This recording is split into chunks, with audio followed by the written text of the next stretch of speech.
तुमसे अगर इस कोड का टाइम कॉम्प्लेक्सिटी पूछा जाए तो तुम इजीली बता दोगे big O of N, but interviewer ने तुमसे बिग ओ का मतलब पूछ लिया तो 99% लोग वहीं फंस जाएंगे। चलो मैं तुम्हें सिंपल वे में समझाती हूँ ये क्या होता है। बेसिकली एल्गोरिदम के एनालिसिस के लिए 3 मेन नोटेशंस होते हैं, big O, omega and theta. सबसे ज्यादा यूज होने वाला नोटेशन बिग ओ नोटेशन होता है। बिग ओ नोटेशन बताता है कि एल्गोरिदम स्लोएस्ट कब होगा। दैट मींस कि वर्स्ट केस टाइम कॉम्प्लेक्सिटी कितनी होगी।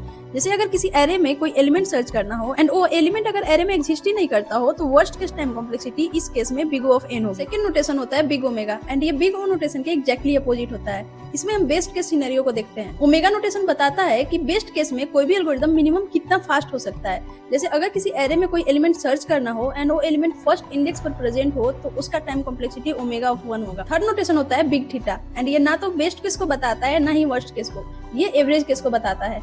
एग्जाम्पल के लिए कोई भी एक सिंपल सा फॉर लूप समझ लो जिसमें बेस्ट केस में भी n स्टेप्स होते हैं एंड वर्स्ट केस में भी n स्टेप्स होते हैं। सो सिंपल सा समरी याद रखो, worst case means big O notation, best case means big omega notation and exact bound का मतलब होता है थीटा नोटेशन। तो अगली बार इंटरव्यू में कभी भी टाइम कॉम्प्लेक्सिटी बताना तो ये जरूर याद रखना कि बिग ओ ऑफ n में बिग ओ का मतलब क्या होता है। एंड ऐसे ही कोडिंग एंड प्लेसमेंट जर्नी को इजी बनाने के लिए फॉलो करना मत भूलना।